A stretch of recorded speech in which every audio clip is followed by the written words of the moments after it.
Rotus? Yes, indeed. Yeah, so look, Friday I attended an event for one of the banks, which was celebrating a new CEO, who was the first female CEO in the bank's history. So far, we've got about 8 women that are leading, rather running banks in Nigeria. In fact, this year alone, so far this year, for 2021, we've had 5 women that have assumed CEO roles so far this year. There were some of them, the appointments were made last year, and they officially took over this year. So it's been interesting to watch, and I was having a lot of conversations with folks over the weekend. The event was great on Friday. Lots of activity, elder statesmen, banking executives, people that were there just to celebrate that and say, okay, look, we're making some progress with respect to cracking the glass ceiling and having more female executives of banks. And so naturally the conversation came up, do girls want to be not just CEOs, but banking CEOs? I mean, girls, like other ladies. Yeah, exactly. Aspire to be CEOs, but then there's different disciplines that they could be chief executives of. So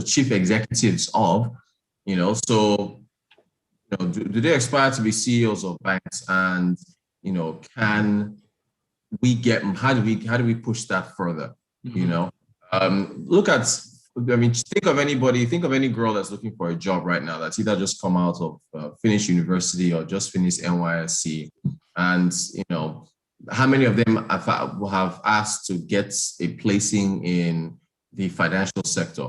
How many of them have asked to said, okay, when you talk to them, try and remember who was the last girl you spoke with that says she aspires to be the chief executive officer or managing director of a bank. I've talked to a few, but the numbers have been very, very sparse.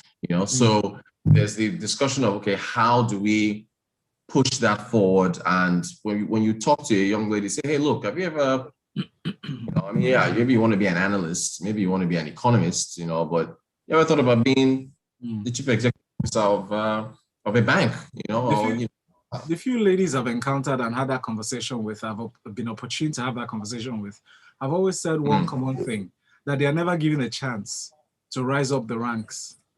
Exactly. Most of them harbor that desire or that ambition, but they are almost never given a chance, right? Until recently, because I see that most people are actually, taking a chance, to allow the lady step into those shoes to see how they fare. And many times than not, they perform very, very well because they know that all eyes are on them, and it's not a common experience. So they need to, set a standard or, set themselves apart, really.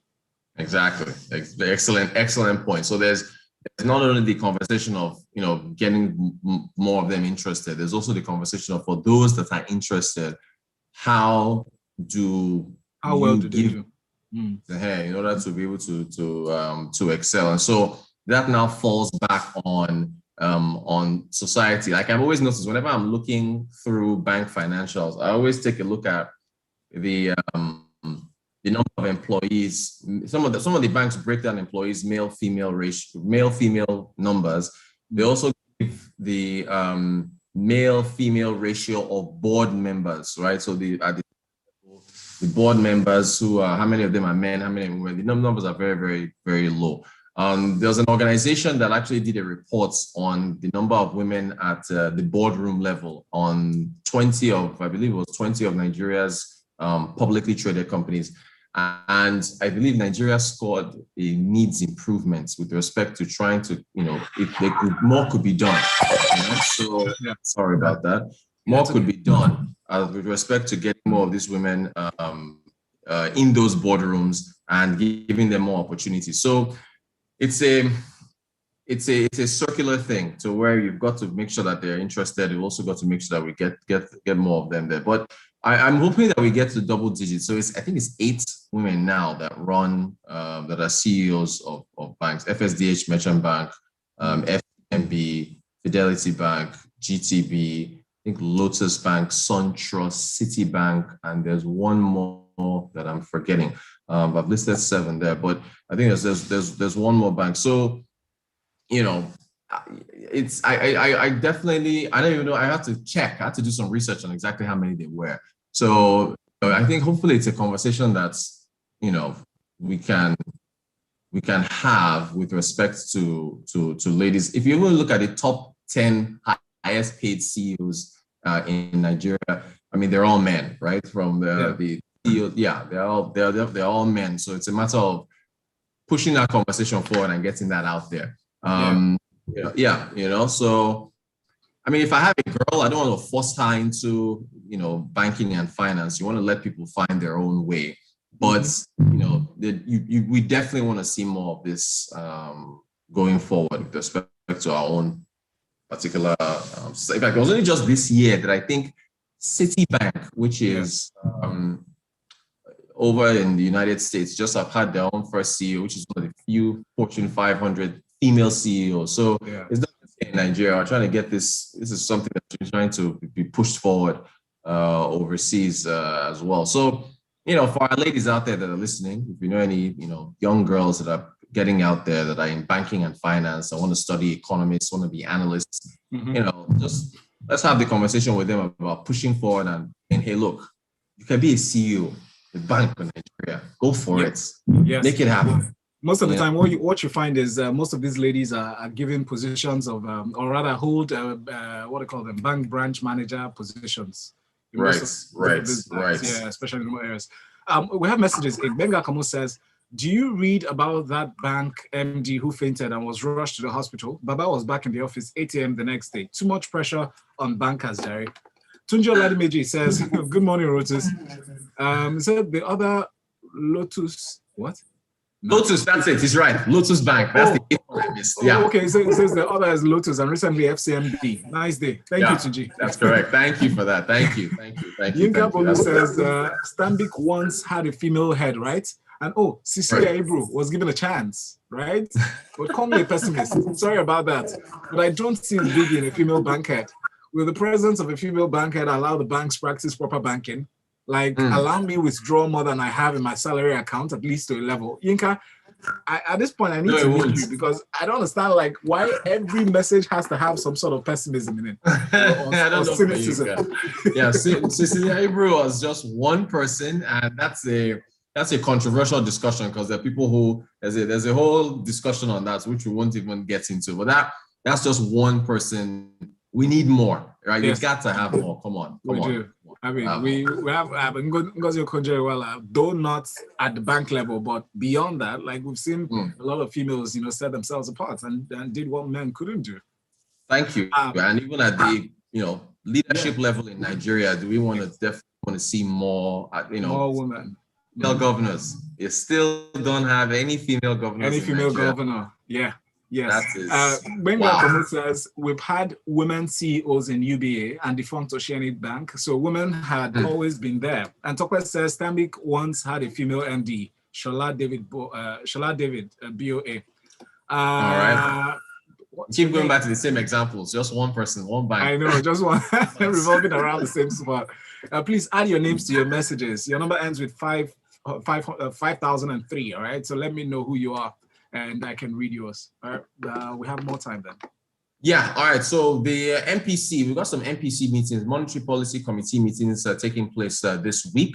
South Africa was on Thursday. South Africa held their benchmark rate at 3.5%. The inflation decelerated in South Africa for June from 5.2% to 4.9%. So there was no reason for the MPC, for the Monetary Policy Committee to move rates. South Africa, they're going through it. Although the riots have come down now and they're moving forward, but they still got COVID cases. But, you know, it's interesting with all the issues that South Africa is facing, riots, COVID, lockdowns, they're just coming out of recession, in and out of technical recession. It still is an FDI leader in Africa, and it is still, you know, as industrious as it ever was. Nigeria is this week, in fact, Ghana, Nigeria, Kenya, this week, MPC meetings. I think Nigeria starts, I believe it's today and tomorrow we'll get conclusions for the MPC meeting in Nigeria. Is Nigeria going to move rates? I doubt it. I think the benchmark rates will remain where it is at 11.5%, as a result of the fact that we've just seen inflation come down, still at 17.92%. So inflation is still pretty high, but the accommodative stance that the MPC has maintained, I think they will keep it going. And we'll have no reason to hike rates. I have to see what's going on with Ghana and Kenya this week, but I'm not really sure if things will change. Interesting notes, South Africa alters their petrol prices on a monthly basis, Val. Monthly. Wow. Yeah. Yeah.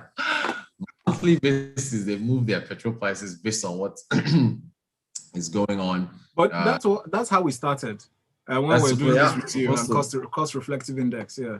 It's supposed to be that way. Others do it quarterly, but I know other countries, others are doing monthly as well. But so that's what's going on with MPC. Poultry Association of Nigeria is saying that the federal bank has to jump in and help them with poultry feed.